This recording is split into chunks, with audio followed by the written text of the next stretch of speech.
on the myth that these subprime loans would continue to pay out and continue to have value so that everything else up the chain had value. And it didn't.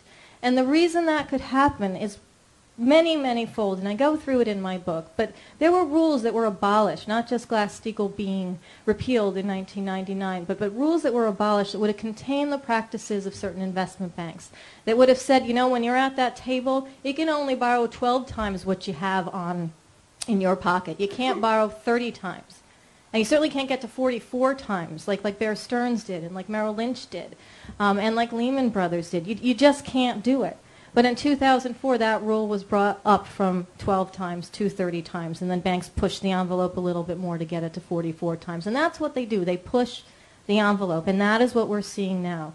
We have had, and I have different numbers in the books because there's different ways to look at this bailout, but we have had about $17.5 trillion worth of subsidies, of bailouts, of loan guarantees, of I'll spot your money, or you can use my name, i.e. the FDIC's name, to raise money for you Goldman or you Morgan Stanley, and a whole lot of different types of ways in which the Treasury Department, the Federal Reserve, kicking and screaming a little bit the FDIC, have come in and subsidized an industry with all of its flaws.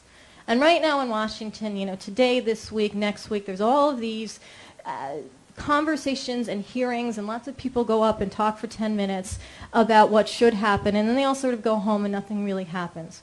But what stays the same is that now we're in a situation where these banks are bigger than they were before. They're bigger than they were before the crisis. They are more powerful than they were therefore before the crisis. They float on more of our money than they did before the crisis. They used to borrow from each other. When that stopped, the myth of the bailout was that the government helps to fund them, helps to get them on their feet, that they will somehow leak this credit into the rest of the system. And it's not like we want a whole lot of freeness for nothing, but you know what? Compared to what we want or we need and what the banks got, you're not in anywhere near the same galaxy. Because of that $17.5 trillion that's been subsidized, and some of those programs have been closed actually just in the last month, but all of that backup was made available.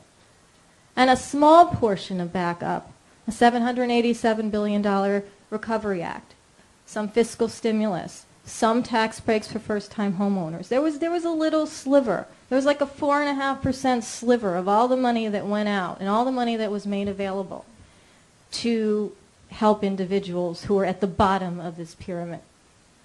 And yet today, there's this idea of too big to fail. The too big to fail is of the creation of the government. It's pushed by the banks. J.P. Morgan wanted to buy Bear Stearns and Washington Mutual. The government said, fine, I'll back their assets, so if something goes wrong, we'll pay you. Bank of America was urged by the Fed to buy Merrill Lynch so that bank wouldn't fail.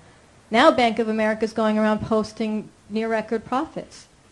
Yeah, a year later, but it is backed by the government, and its trading and its risk has actually increased, even as the losses from consumers continue to come in. You know, as Lou said in the beginning,